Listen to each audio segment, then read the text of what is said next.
Women to Watch is an intimate look into the lives of prominent and influential women leaders from around the world and the challenges they faced on their journey. It's the real story behind her title. Join us every week to hear more stories about women from around the world and in your own communities at womentowatch.net. Do you stream on a Roku, Fire Stick, Google TV, or Apple TV? Now you can watch 6ABC 24/7 with the 6ABC Philadelphia streaming app. For the big story on Action News, search 6ABC Philadelphia and start streaming today.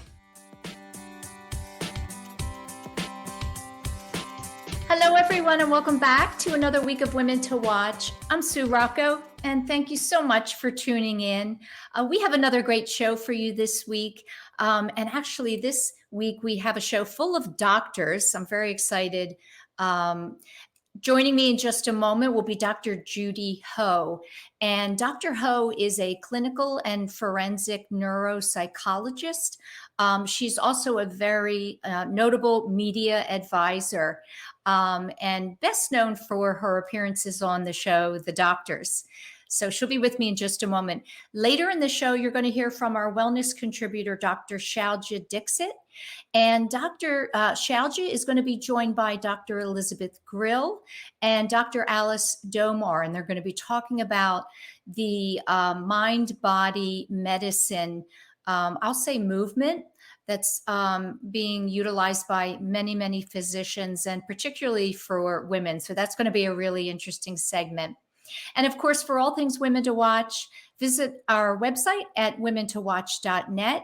That's women, the number 2, watch.net, N-E-T. So now I'm very excited and honored to welcome to the show Dr. Judy Ho. Hi, Sue. How are you? Hi, I'm doing great. How are you doing? I'm doing great as well. Thanks so much for having me on your program. It's great to have you. Remind me where you are. Where are you joining us from? I'm in Los Angeles, California. You're in LA. Okay. How is it there today? Well, today it's, our weather's all over the place. It's hot, it's cold. I mean, it really does not feel like I know there's snow here in Southern California still. We still have snow caps. So yeah, but today it looks like a pretty, decent day, a little cloudy, but no complaints at all. Great.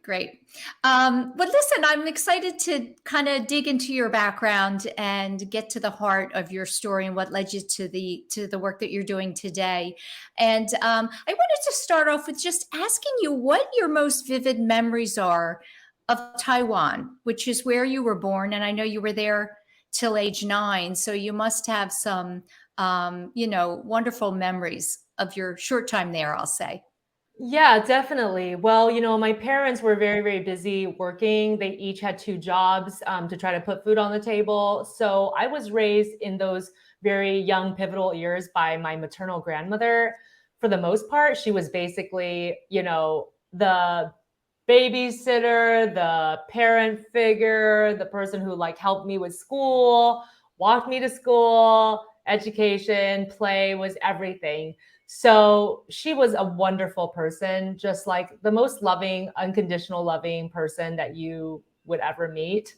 And my memories of those early years in Taiwan were great. My little sister is 4 years younger than me. So I have some memories of when she was really tiny and playing with her.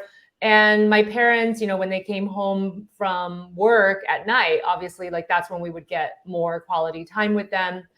But really, I remember most of my memories were about my maternal grandmother during those years. Do you see some of yourself in her or vice versa? Do you think you have, some of her traits? Yeah, well, now that I have my own child, I feel like there's parts of my mothering and my parenting that I think emulates how she treated me. So I think that there's definitely something there. She's also a woman who really has a strong personality and a strong will, and she has a lot of perseverance. And I'd like to think that those are the traits that I've tried to adopt as well throughout my life. One of the things you shared with me in our introductory call was your time volunteering for Big Brother, Big Sister.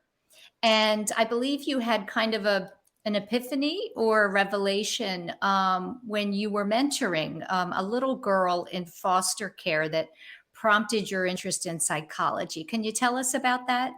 Yeah, definitely. So when I was a teenager, I volunteered in the Big Brother, Big Sister program, and I was assigned this little girl to mentor. She was 10 years old. So, I was maybe 5 or 6 years older than her. What did I know about anything? Not much. But it was amazing because just by virtue of me showing up at the same time every week, like I said I would, sometimes we'd go to the library, sometimes we'd go get ice cream, we'd watch a movie, or we'd just talk. I realized very quickly I was one of the most consistent people in her life because in the time that I worked with her, she had gone through 6 or 7 different foster care homes. So there wasn't really one person who was that consistent companion for her or somebody that she looked up to or just somebody who was there for her. And I just realized that with the fact that I had zero knowledge as a teenager about mental health and psychology and how to bring wellness to another individual, that just by showing up, that was enough. And it really helped her a lot. And we have a very strong bond. I mean, there's up to a few years ago, we were still writing each other from time to time. Oh, that's so nice. In touch. So it's an amazing experience for me because it really prompted me to think about how much one person could have to make such a big difference in another person's life. And sometimes inadvertently, you don't even know that you're making that difference, Yeah. And that's what really got me interested in the career in psychology. Did you find yourself very curious about her life and asking her, a lot of probing questions because it was so different from your own? Yeah, I feel like she asked me a lot of questions as well. I think that the conversations was just really natural. I think sometimes she had complaints about what was going on in her foster home or things that were going on in school. She was being bullied a lot by a group of girls at school, and it was very covert. How it is sometimes when girls bully each other. It's not outright and aggressive in a direct fashion, but it's about, isolating her from things, spreading rumors, gossip. So we talked a lot about those things. And I don't think that I had any answers for her, really. I don't think that I solved any of her problems. But again, it's just by being there and listening and telling her that it was okay and that things are going to get better. And just really being there to listen. And that whole idea of rapport with another individual and just having that deeper connection was really, really important to her and to me. Now, moving to the US at age 9 must have been hard, must have been difficult, right? What was the toughest thing adjusting to coming to a new country? Well, I think there was 2 things. Our grandmother did not come with us, so I definitely was missing her because I was so used to having her in my daily life. And she stayed back in Taiwan. But I think the other part is just a culture shock for sure. I mean, I didn't speak any English at all. So I had to start from the very beginning. And I was enrolled in ESL class, English as Second Language. And you're kind of marked as a student when you're in that class because everybody sees that you're going to ESL class. I definitely was teased because I didn't speak English. People would, say mean things about me that I didn't understand. And that first year was difficult. But very oddly, there were 2 things that I found were universal and didn't need my full understanding of English to be able to participate in, and that was math and music. So I've been playing music since I was 3 years old. I learned piano when I was 3, and math is a subject that, especially when I was younger, I really liked that subject. I liked the fact that there was defined answers to things. Like there's one answer for every math problem. And those activities I was able to participate in really well without being able to speak English very well. So after that first year was fine. I feel like at age 9, when you're coming, you're still in that critical language period. So I picked up English really fast. So I remember that after that first year, my English comprehension was great. But that first year, what got me through, I think, was math and music. So, we hear often that there's such a connection between, math, science, and the arts, music in particular. And you played 5 instruments. That's a lot. Yes. I love music. And now that I have a toddler, I'm exposing him to music. I've been exposing him to music ever since I was pregnant with him, really. And every day we sing together. He tinkles on the piano and plays my guitar, and it's really cute. And I think that the whole idea of math and or sciences and the arts connecting, people don't necessarily see that connection. They think that maybe you're using different parts of the brain, but it's really not true because both science and music and the arts, they both subside on patterns. So there are different kinds of patterns in different disciplines, but it's all about patterns. And so I think that if you're somebody who is attracted to patterns, and I think all human beings are to a certain degree, because we all like some kind of consistency and something we can understand, and almost like a puzzle that you can solve, then you can be great at any of those subjects. And so I actually know personally many people who have a science background, maybe work in a science career, but their passion in the evenings and on the weekends is something artistic, and they're able to meld their knowledge in both aspects to help fuel the other. Would you say, were your parents, encouraging you to stay in the arts and learn music, or was that something that you were interested on your own and asked to do? Well, they gave me my first exposure. They took me to my first piano class. And it was funny because my mom tried to take me when I was just turned 3. And my piano teacher said her hands are too small. It's not really going to be too easy for her to play the piano. Maybe she can come back in like half a year. So I think I technically started around 3.5 years old. So they definitely gave me my first exposure. But after that, I just became more interested in other instruments. And I asked them if I could participate in them. Obviously, there were times also when I was a teenager, especially when I begged my parents to quit the music that I was studying because I wanted to do other things. But Right. they kind of pushed me to stay with it. And I'm really glad that they did do that, because now I have this amazing set of hobbies that really also is a great wellness activity. It's a great activity for mindfulness and just to be able to relax and to still be active in a different way and to exercise another part of my brain. Yeah, I that it's interesting to me because I played the piano and the guitar very young, but I did give it up, and my parents did not push me to stay with it, and I kind of wish they had. I do think it's a wonderful escape from the world to be able to just go and play or sing.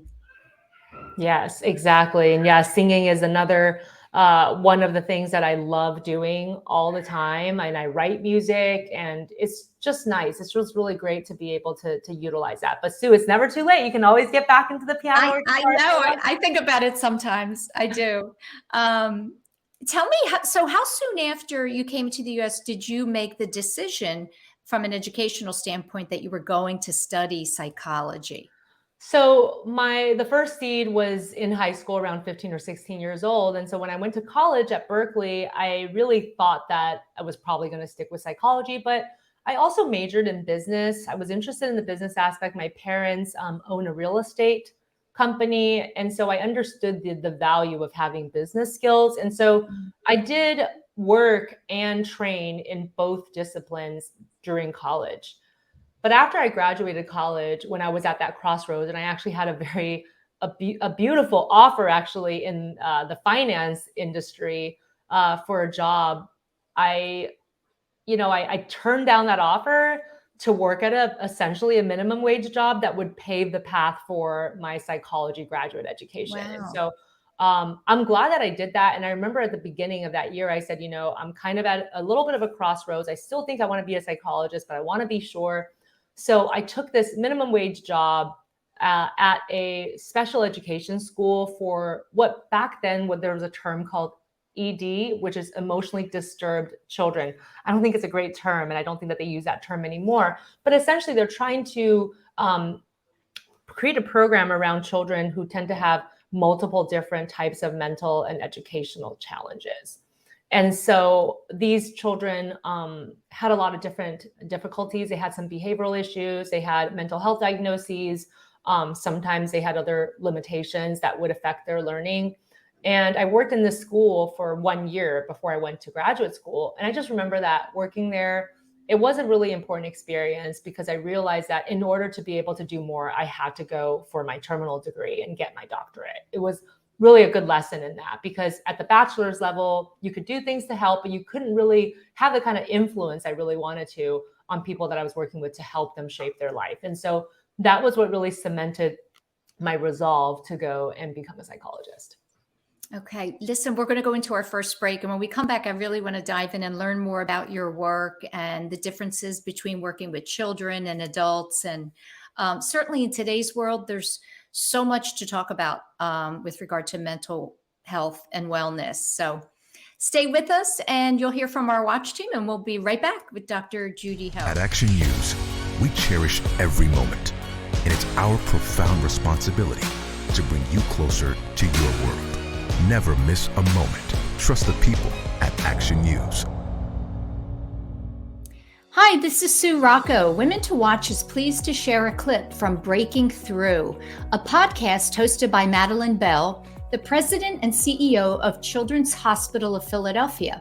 This interview is part of a series in which Madeline interviews CHOP's women scientists about what inspires them and advice they have for other women interested in pursuing science and medicine careers. My guest today is Dr. Susan Firth. In 2021, Dr. Firth was named CHOP's Chief Scientific Officer. She is the first woman in CHOP's 166-year history to hold this important role. I'm thrilled to welcome Dr. Firth to Breaking Through. So, Sue, it's really great to be talking with you today, and it's a topic that I'm very interested in, which is the future of CHOP and science and research and discoveries. But let me say that you are now our Chief Scientific Officer, so how exciting from that girl with the chemistry set to the woman who is now the leader of our scientific community here at CHOP.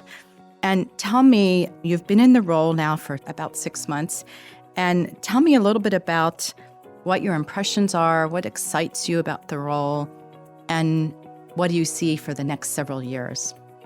It's a really exciting place to be and an exciting time in science. Since I've been at CHOP now for about 11 years, and with the talent that we have here, our sense of mission with research as our North Star, I think we have the opportunity to transform the medical care we deliver to children. To hear more of Madeline's interviews with CHOP's amazing doctors and scientists, listen to Breaking Through with Madeline Bell, available wherever you get your podcasts.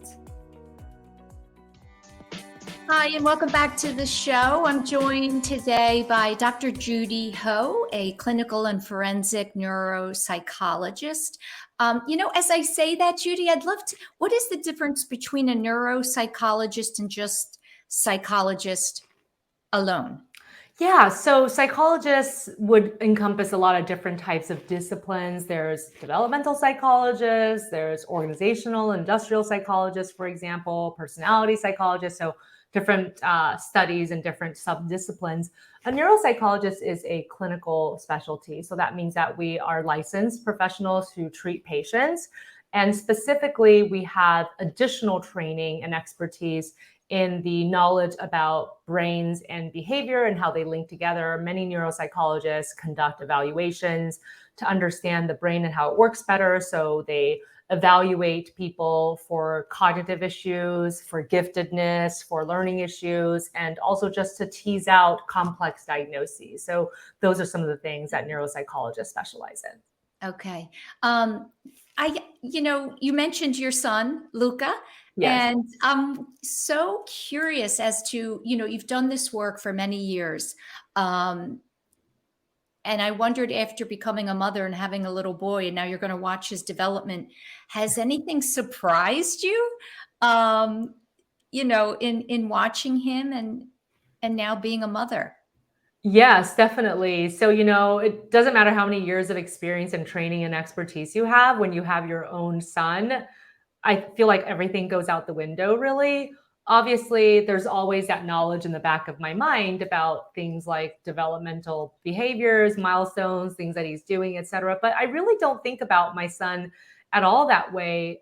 And it's not really about consciously applying any of my professional expertise, really. It's really just about being with him in the moment and just spending time with him and being there for him. And it's interesting that when you do that, what can unfold. And so one of the things that I've realized about myself is I think of myself as a pretty type A person. I'm pretty, go-getter type. Things need to be planned out, all of that. And with my son, I feel like I have infinite patience. I'm not really sure where that comes from because I don't feel like that's really the way that I'm made up. But with my son, it's like, no matter what he does, I'm just so patient with him. And that is something that has surprised me. And knowing that with my son, really the most important thing to him is that I'm just there with him. I don't have to have all And these. fully there, right? Yeah. Present, not kind of Yes. over here, but kind of with him. Yeah. Yes. And it doesn't happen all the time, every single moment. I think that I'm generally pretty good about it, but it's really funny because now that he's a year and a half and he's developing his own mind and independence, there's been a couple of times where, for example, where I'm spending time with him, he's in my arms, and maybe I'm checking a text or an email. And now he will grab my face with his hand and turn me towards him so that I'm still making eye contact with him. Like, it's like a little reminder of like, hey, like, this is our time. And I want us to be looking at each other as opposed to maybe you looking off on your phone to look at your email or your calendar. And I just think that that's so funny that even at his little age, like, that is something that he's showing he strongly prefers, right? It's like, I need you to be here. And, Yeah. it's just so amazing that he does that. It is amazing. Oh my gosh. I remember that. I remember their little hands pulling the face and, Yep. focus on me. I want to share a quote. You said, my drive comes from wanting to have as much positive impact in the world as I can while I'm here. And I wanted to ask you, if you could wave a magic wand and change one thing first, what would that be? Wow, change one thing first. I think what I would try to change is just the stigma that still exists about mental illness. You would think that with all these conversations about wellness and mental health, especially in the past few years in the pandemic, when we've seen the statistics, we know that people have been struggling more than ever with that. There's still so much stigma. People still judge themselves when they have depression symptoms. They judge themselves when they go to therapy or see a psychiatrist. And sometimes they hide that even from their family members and colleagues and friends because they're afraid of other people's opinions or seeming like they are weak. And I wish that people would just treat mental conditions the way that they would treat physical conditions. You'd go to the doctor to make sure that your blood pressure was all right, or if you had any kind of issues, you generally would not hesitate to visit your primary care physician. So I wish people had that attitude towards their mental health and felt like they could have that conversation directly, because the more that we can talk about it, the less that stigma will exist. But I think that it's still so secretive for so many people. Yeah. How would you describe, so I think, and you're the doctor, so there's mental issues and there's emotional issues. And what is the distinction and the difference? And I think people are more apt to be able to just talk about their emotions, than the term mental illness. They feel it's a reflection. Exactly. I think that some people, when they talk about emotions, they can express their emotions generally, but when it's talking about, okay, my emotions is not just periodic sadness. Now I'm talking about words like depression or like anxiety or panic attacks. That's when people say, well, that sounds like a mental illness or a mental condition, and I don't want to talk about it anymore. But really, everything's on a spectrum, right? And I wish that people could see that also. More than the label, it's really just about feeling your best. And so whether it's periodic sadness or depression symptoms or however you want to describe it, if it's interfering from you living your best life and reaching your goals, then I think it's time to take a closer look at it and say, what is a way that I can actually address this issue? And usually when it gets to a point where it is impacting your functioning in important areas, like your relationships or your work or just your general physical and mental wellness, then it usually is time to visit with a professional to see if they might have some scientific based strategies for you. But I think that that's where people sometimes stop. They'll read some self-help books, maybe they'll talk to some friends, but they stop short of actually visiting with those specialty professionals who might actually be able to get them to that next step. Do you think we'll be able to get to a place where that is not the case? And perhaps it's going to take a very, very long time, because for so long there has been a stigma. Yeah, I do think that it's going to be something that's possible, but I think that everybody has to pitch in, right? Everybody has to start showing that it isn't something to be ashamed about. And I see that, for example, some people who are influential public figures, celebrities coming out and saying, I struggle with this. I think that that's one piece of it. But I also think that it's also just about people in your daily lives talking about it, right? So there's a sense of, okay, even celebrities or public figures could suffer from this, but they still feel kind of like distanced from you. Yes. So it's Yes. really about you having this conversation where you live and where you work, and being able Yeah. to have supervisors and bosses who like are willing to open the door for that conversation, even in the work environment, and having a family member or a friend lead the way. And so I think all of us can do something to pave the way to reducing stigma. You wrote a book, Stop Self-Sabotage, in 2019. And what's an example of self-sabotage? What does that mean? What is someone doing?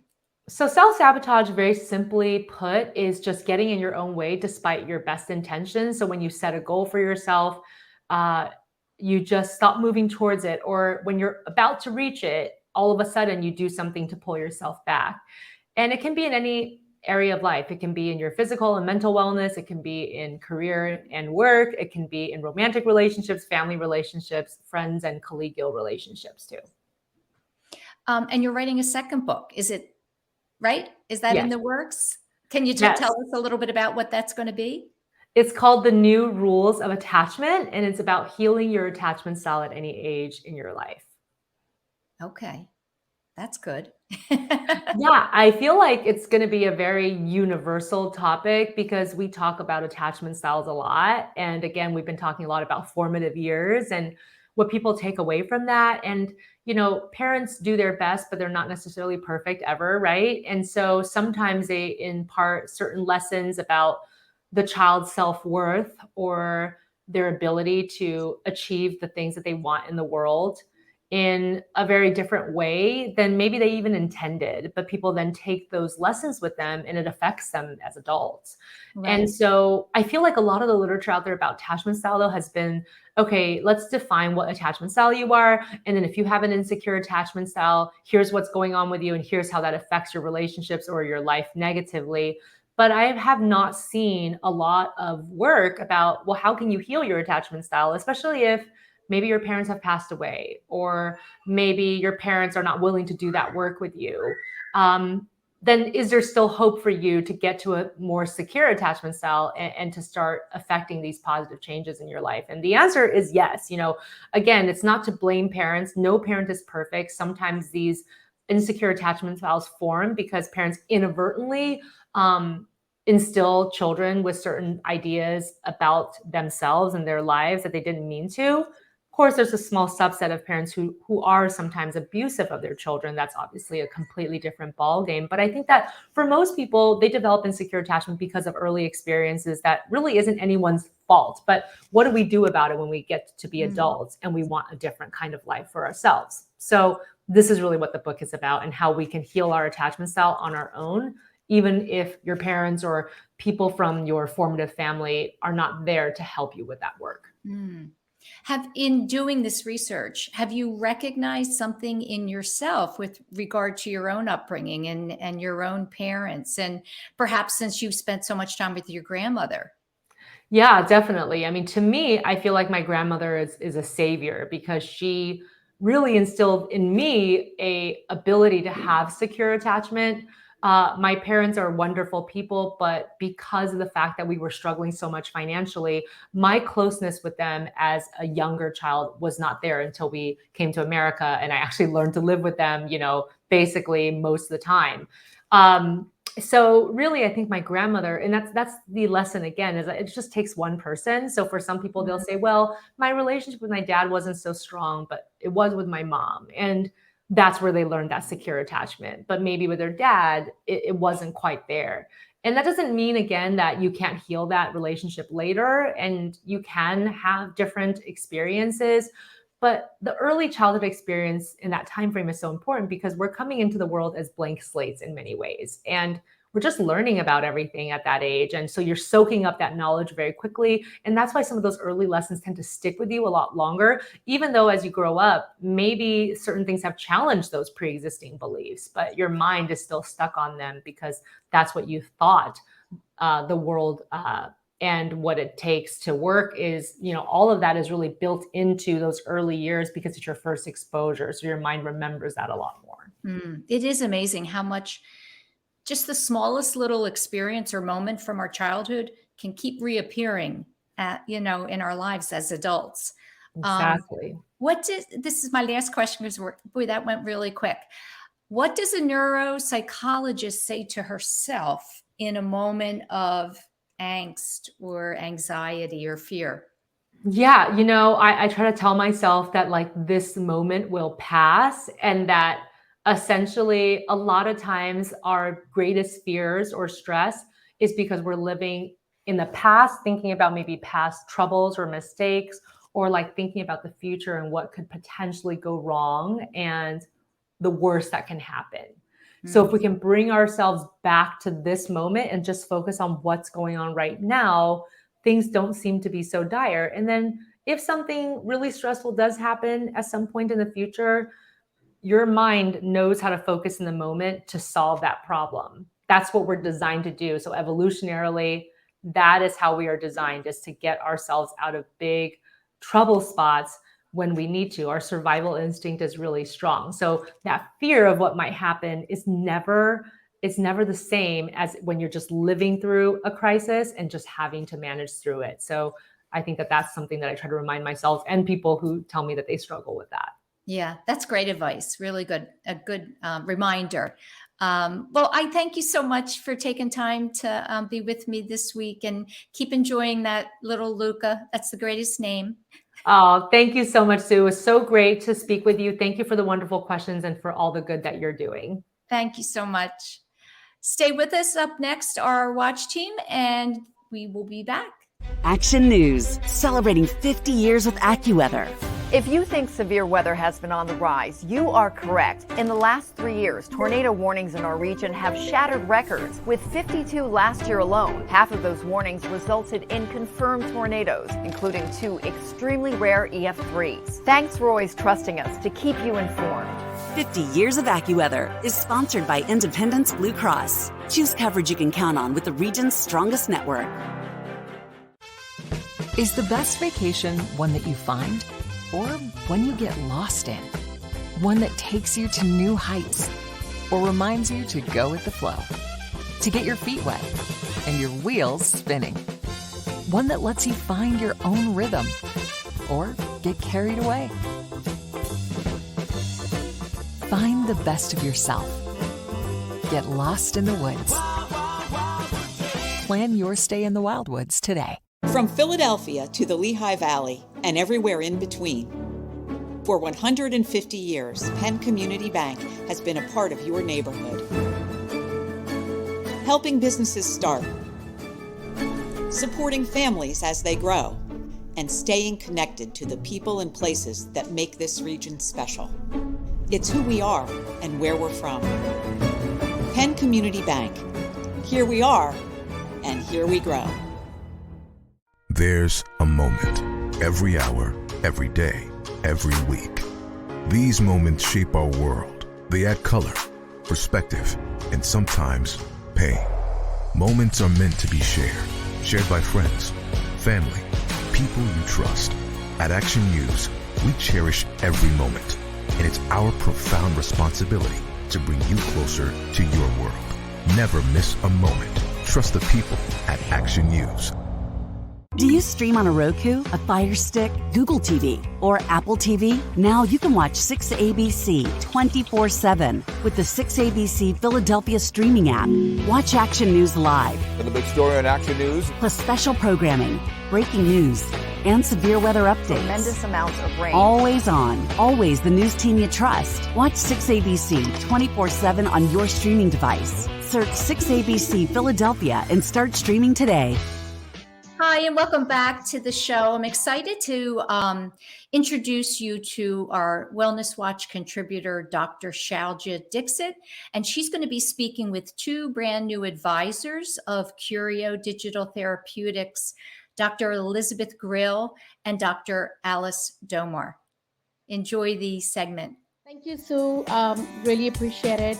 I am today honored to bring, I'm Shalja Dixit. I have been here on the show with Sue a couple of times. I'm CEO and founder of Curio Digital Therapeutics. I'm really delighted to bring two of our experts here on the show today, Dr. Grill and Dr. Domar. I'm going to give their introduction, but it's also very timely. This week, 23rd April to 29th April, is National Infertility Awareness Week. And we are so delighted to talk about this very important issue here and bring two experts here. So, again, let me, before it's too late, let me introduce my two guests, Dr. Ali Domar. She is a pioneer in the field of mind and body. Her research focuses on the relation between stress and various medical conditions. She received her MA and PhD in health and psychology from Albert Einstein College of Medicine. And she is, at this point of time, Chief Empathy Officer at Inception Clinic, as well as Associate Professor in OBGYN and Reproductive Biology at Harvard Medical School. Equally well known, Dr. Liz Grill is here with us. She's experienced as counseling psychologist and medical researcher with special focus on emotional aspect of infertility, IVF, cancer-related infertility, and sexual dysfunction. She's a clinical psychologist at the Center of Reproductive Medicine, Infertility, and is associate professor of psychology in the Department of OBGYN, Reproductive Medicine, Psychiatry at NY Presbyterian Hospital, Weill Cornell, at Cornell Medical. So welcome, and thank you so much for your time. I'm so delighted to be talking about this very important issue. So let's get right in. I was just reading some statistics, with this week of awareness. 1 in 5 women are unable to get pregnant, and research estimates about 15% of the couple will have trouble conceiving. Wow, that's like, I was surprised to read that stats. So I would love to actually hear a little bit from both of you experts here.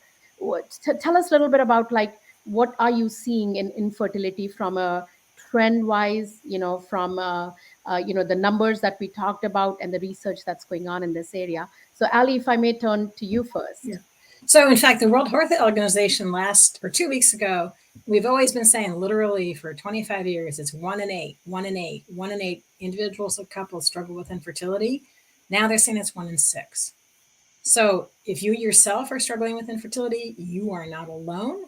And everybody watching this segment, I can guarantee you, knows somebody who is currently going through infertility. I know. Thank you for sharing that.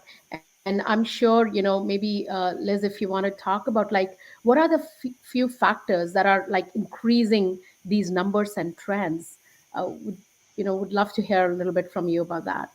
Yeah, I don't know that we know necessarily. I mean, there's lifestyle issues and all sorts of theories about this. But I think from the mental health perspective, since we're both mental health professionals, what's most concerning to us is we know the distress levels from the research are high. Ali did groundbreaking research a while ago that shows that the distress levels are equal to those who have cancer and other terrible illnesses. So research has proven over and over again that these people are anxious, they're depressed, people going through infertility treatment are so stressed out, but not necessarily seeking the treatment that we know can help reduce those levels of distress. So I think our concern, and we can talk a little bit later about what we did to address that, is making sure that people know that they can get help. They don't have to suffer in silence, and they don't have to suffer alone. There are places they can go for the relief and the coping strategies. Totally agree with that. Ali, tell us a little bit, what do you think? I mean, I hear so many people have different kind of, I'm talking about patients or, women, they have misconceptions about infertility. Tell us a little bit about what are the biggest misconceptions that you hear about infertility, and how does this create an impact or stigma? I think probably the biggest misconception is that it's always the woman's fault. Everyone always assumes when a couple can't get pregnant, it's because there's something wrong with the woman. And, data out of Europe is just astonishing. We are now finding that almost half of all infertility is due to a male factor.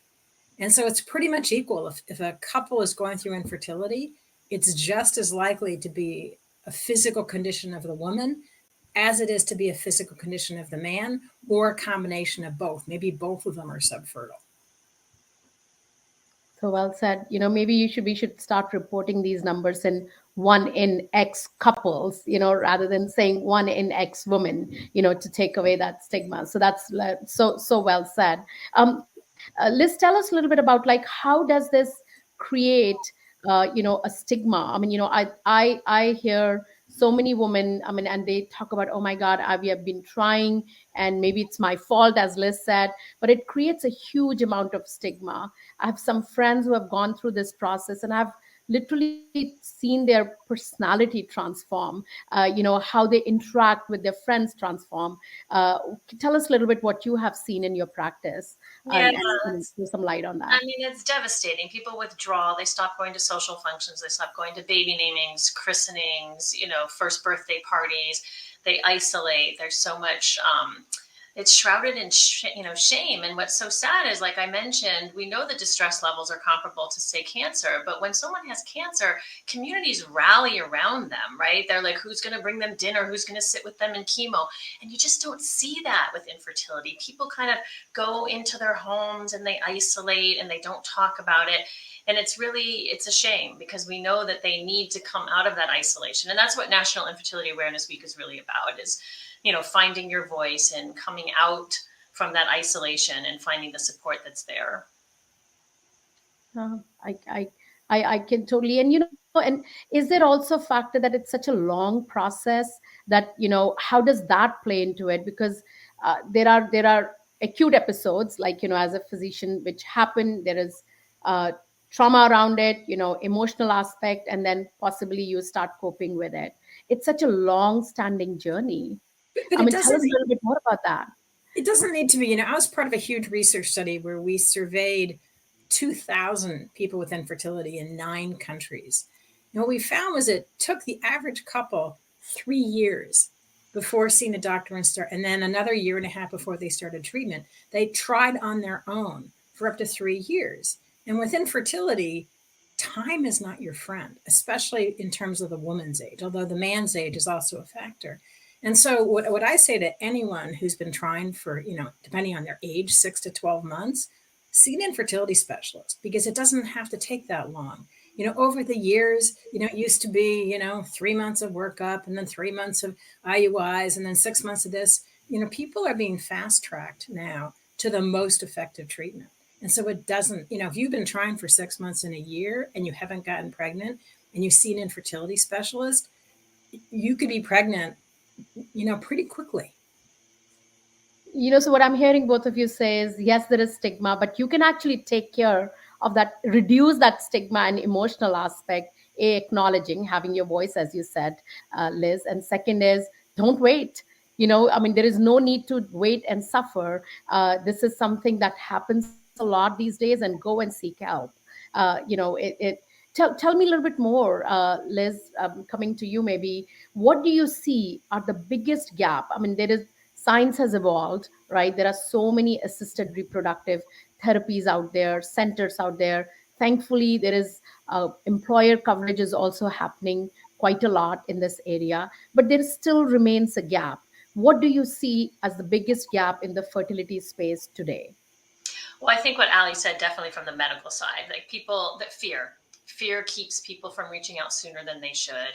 And, they turn sometimes to maybe celebrities having babies really later in life, rather than the science that shows that if you're aging, you may feel great, you may look great, but your ovaries are still aging, no matter how good you feel. So I think what Ali said is key. And then from the mental health perspective, reach out and get the help that you need. I mean, the reason Ali and I we have the first digital app called Ferticom that we created in the space based on, medical research and science. And we created it because we knew that patients needed something in the moment that they were feeling distress, not a week later, not a month later, but in the actual moment that they're at work and they get their period and they don't know what to do, or they're at the Thanksgiving dinner table and their younger sister, who wasn't even trying to get pregnant, suddenly announces a pregnancy. And so we started to really fill that gap that you mentioned for mental health by giving something on a phone that someone could actually use in the very moment they're in crisis. That's so beautifully said. I totally agree. I mean, and would love to hear a little bit more about the digital first approach, right? I mean, we Curio as a digital company, and we are so glad to partner with both of you and Ferticom. We believe that, you need to meet patient where they are or where their need is, and first can bridge that gap. It does not undermine the importance of seeing a therapist, but what it does is it brings you a tool when you need it the most, where you may not have any help.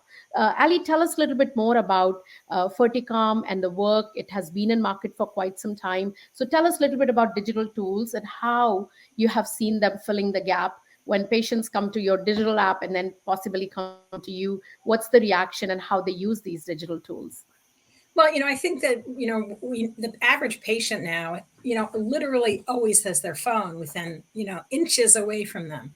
And, I just saw that there are 702 mental health professionals in this country who have knowledge on how to counsel people going through infertility. There are millions of people in this country going through infertility. And although, Liz and I both see patients on a daily basis, as do the other 700 mental health professionals, we can't meet the demand. Liz and I came together at a Resolve event. It must have been 6 or 7 years ago. And it was Liz's idea, let's create an app for those moments.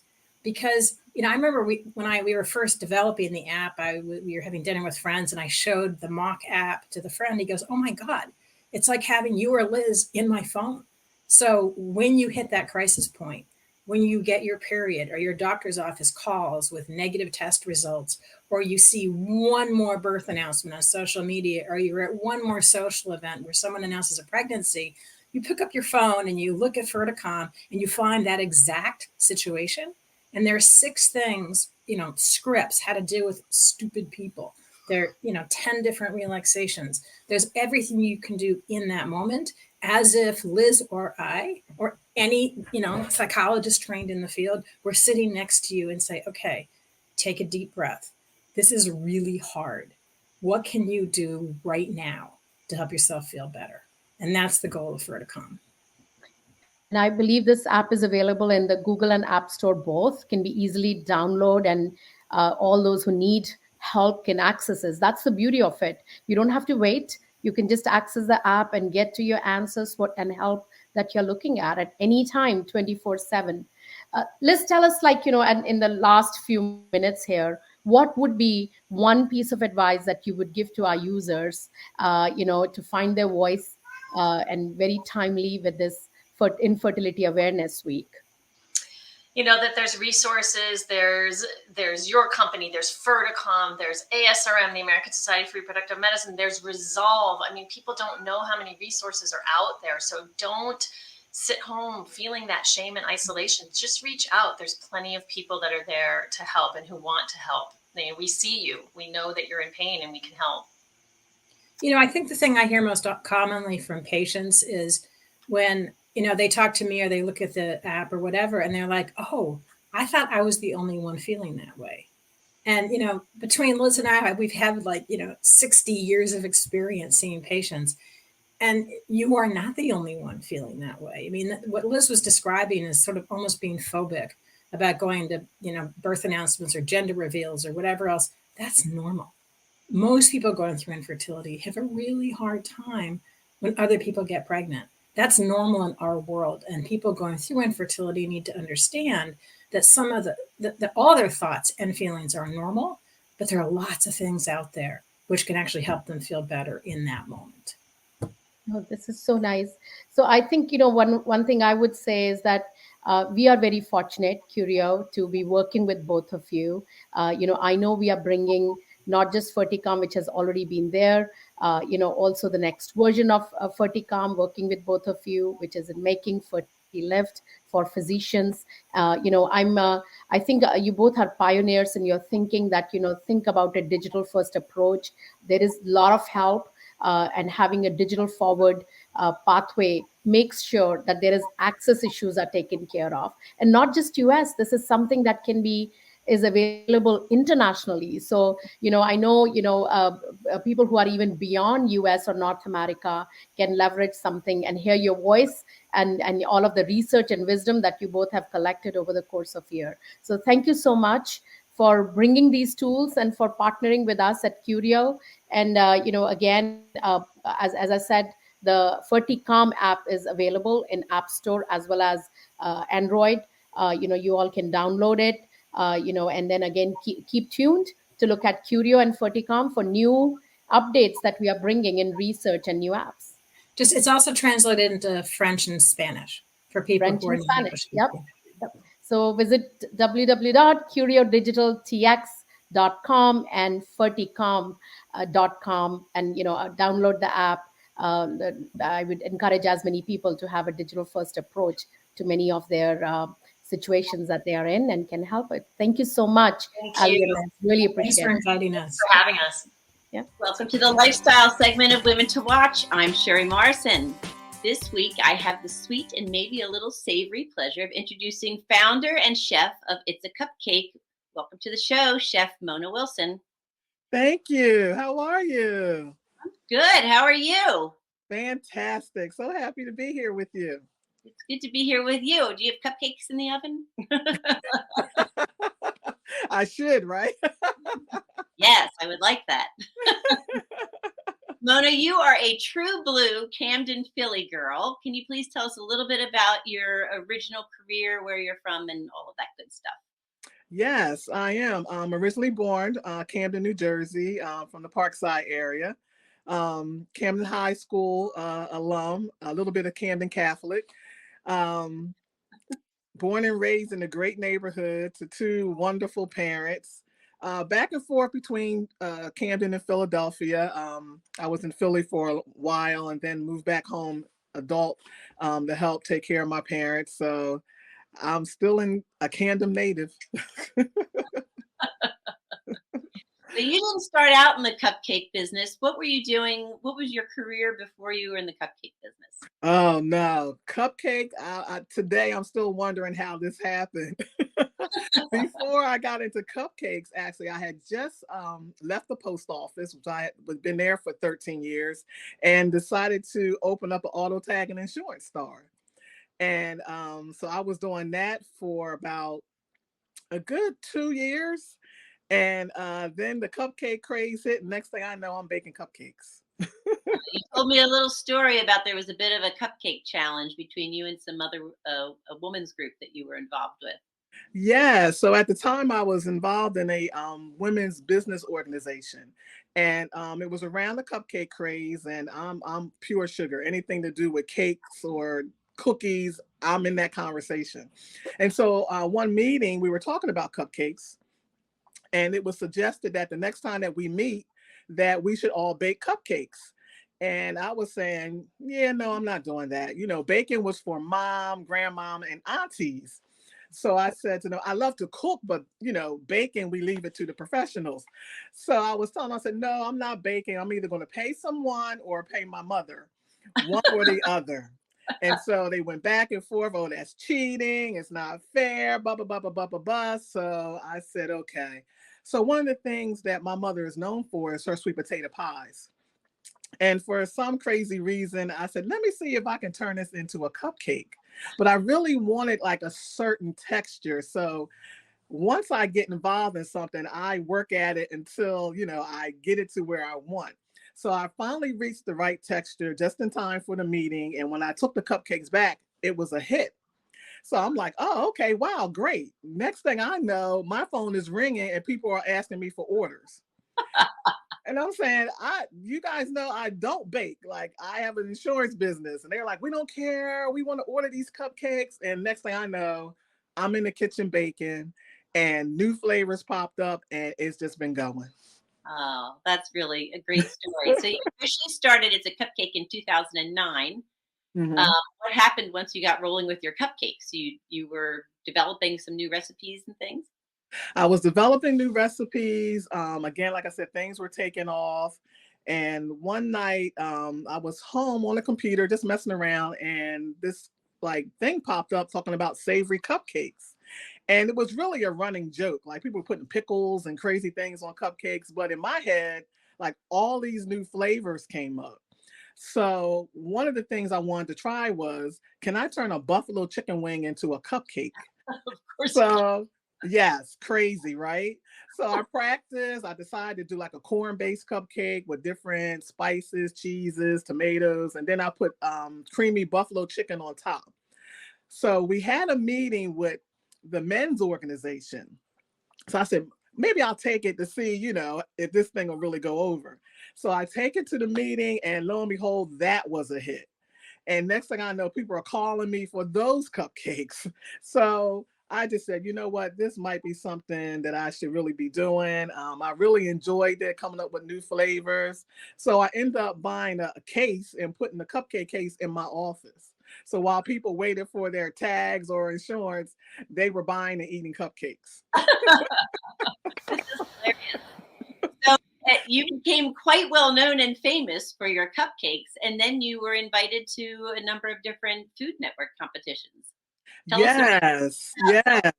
I watched Cupcake Wars, and I have to say, you really keep your cool. Tell us about this experience. Yes, Cupcake Wars. Just like out of the blue, different shows were calling, magazines were calling. People Magazine, Food and Wine wanted pictures and interviews. But when Cupcake Wars called, I had heard of the show, but I really didn't know anything about the show. And they called and they were like, we really would like for you to come out and be a contestant. So of course I was like, okay, all right, let's do it. So I begged my niece, who we call her Cupcake Girl. She was my assistant. And they flew us out to California, and we were so excited. And as soon as we got there, landed, someone took off with my suitcase. I am like frantic because it was the suitcase that I had everything in that I needed for the show. For all your tools. All my tools. So I'm like panicking, and the producer is there to pick us up. And so we went to where you go find your luggage, and just so happened there was a luggage, was kind of just insy bit, same color, but really didn't look like my luggage. Well. So we assumed it was that couple who took the luggage. So we called them. The people were very nice. We called them, and the wife answered the phone. First thing she says is, I told him that wasn't our luggage. I told him that wasn't our luggage. And I'm like, but you took it all the way home. So I'm going back and forth with her. Her husband wasn't there. So she gives me her husband's number, and I call the husband, and he's like, oh, yes, sorry. And I'll bring it to you tomorrow. And I'm like, tomorrow? We need this luggage now. Yeah. So I had to go back and forth. I had to really threaten him and tell him I was going to call the police that he stole my luggage. Well, I'm glad you finally got it. That's good. That's the good part of the whole story. Yes. And how did you make out at Cupcake Wars? We came in second. Oh, excellent. We came in second. Yes. It was a battle to the end. So I think around 2016 or 17, unfortunately, life happens and some personal things. You said you had moved home to help take care of your parents, and then you got sick. You said you were sick for a couple of years. And then on the good side of things, you unexpectedly ended up adopting a little baby girl. Yes, I became a mom. I thought I was going to be pitching in for 2 weeks, and now it's turned into a whole lifetime. Oh, well, 2 weeks a lifetime, not a big difference. Right. So you really changed gears, and now you're in rebuilding mode. Yes. You've adapted to having a baby girl, and I think you said she's 3. She's 3. I haven't adapted, but she's 3. Okay. So from this experience, what have you learned? What's next for you? What do you plan on doing? Well, now that, life completely threw me a curveball, like they say, we make plans, but God has bigger plans. So now that I'm settling down, being a mom, and raising Zori the best way I can, I decided I'm still going to do catering, but I'm moving into the retail side. Whereas I would like to see the buffalo chicken cupcake and a few other flavors. And I have these specialty puddings that I do now on supermarket shelves. So I'm working in that area now so that people can pick up and taste the buffalo chicken cupcake throughout the country. That would be awesome. Yes. And I'm going to help you get to that point, I hope, because I have. Yeah. I went through all of that when I had the soup company selling them to grocery stores. So it's not an easy path. It's quite an experience. Yes, and costly from what I'm understanding, little by little. It is. It is. Mhm. So you're involved in a couple of organizations in Philadelphia, the Sisterly Love Collective. Yeah. Do you want to tell us a little bit about that group of ladies? I think that started around COVID, didn't it? Yes, they started coming together, other fellow chefs, business owners who do food and various other type of items to, do farmers markets. They do pop-ups. They had to, try to keep things going during that crazy period. So it's really taken off. It's a great organization. They do pop-ups and farmers markets around the city. It's also an offshoot from LADAM because I'm also a part of the LADAM organization. So now I'm working with someone who has a store that just opened recently called Salt and Vinegar. They're in South Philly at Knife and Christian, and there are a lot of the women who have their products in her store. So soon, in the next couple of weeks, you'll be able to purchase the cupcakes and the puddings from that store. Oh, that's great. Salt and vinegar. I've heard of that. I think I interviewed a couple of the Les Dames Escoffier in the last couple of months. I had Olga Sorzano on, Deborah Minchef, Ellen Yin, and Natanya DeBono. It's a really great organization of women, and it's all about philanthropy and networking and mentorship and communal support. And I think that's kind of also what the Sisterly group is all about. Yes. It's all about inspiring, advancing, and supporting women in food and beverage and hospitality. Great women. Yes. Wonderful. Wonderful. I'm so honored to be a part of that organization. And it's really, really good how they come together to get things done. Yeah. Really come together and really push you. And it's also great just to be in company that people understand, similar to what you're going through as a mom, as a business owner, and just, trying to really stay on the course and stay on the path. Sure. Yeah. This industry is, I've said it and I've written it a bazillion times now. It's a scrappy business. Yes. It's not for sissies at all. At all. You are absolutely right. Distance, strength, and maybe a little bit of stubbornness. Yes.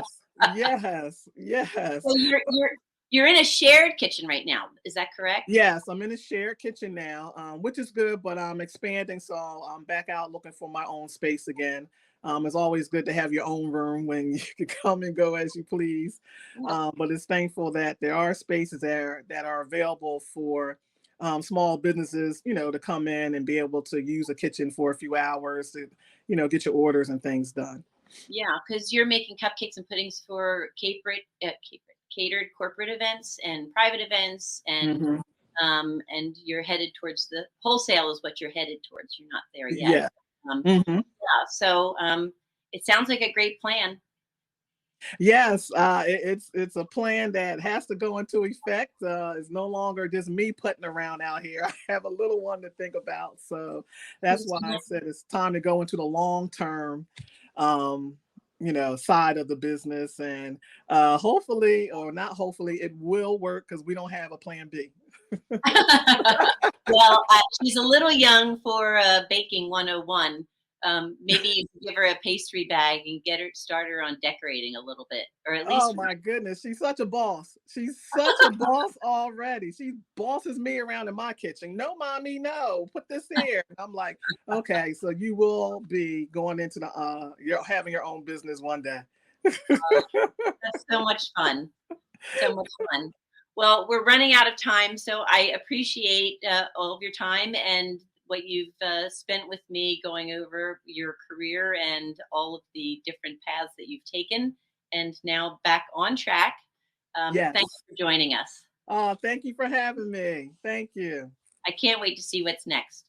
For more information about Chef Mona and her cupcakes, ordering both savory and sweet creations, we did go over the different flavors of cupcakes.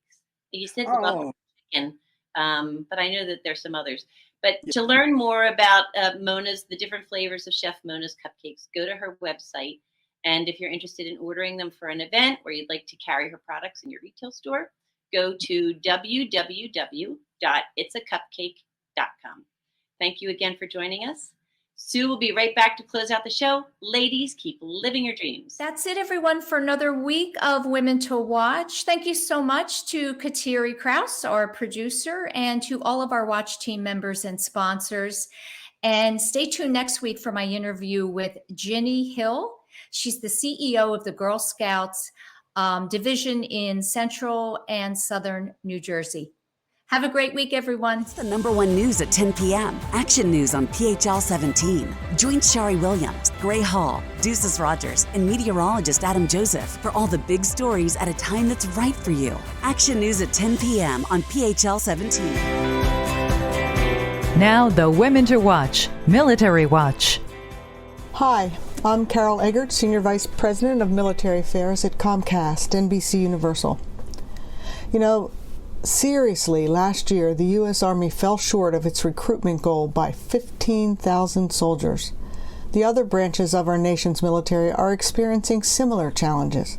Now, how can the military position itself as an attractive experience for current and future generations? As military leaders address these issues on the front end, there are ways civilians can support those efforts on the back end. Less than 20% of those who serve make the military a lifelong career. The vast majority wish to take the skills they've learned, the talents they've refined, and the education they received into the civilian workforce. That's why it's important for employers to continue their efforts in recruiting and retaining military community talent. For those who choose to leave the military, knowing their military experiences are understood, valued, and sought after by employers could influence whether these highly talented and dedicated people choose to serve our nation. And our nation has made incredible strides in understanding the skills, experiences, and spirit people with military experience bring to our workplaces. None more so than in the last 15 to 20 years, as our nation's military was in the forefront of people's minds throughout the wars in Iraq and Afghanistan. At Comcast NBC Universal, our military hiring goal has forever changed our company's workplace culture for the better. It will remain a significant part of our organization's commitment to serving the military community. If you're motivated to recruit and retain military talent, PsychArmor has a series of free online courses for employers. Just go to psycharmor.org to learn more.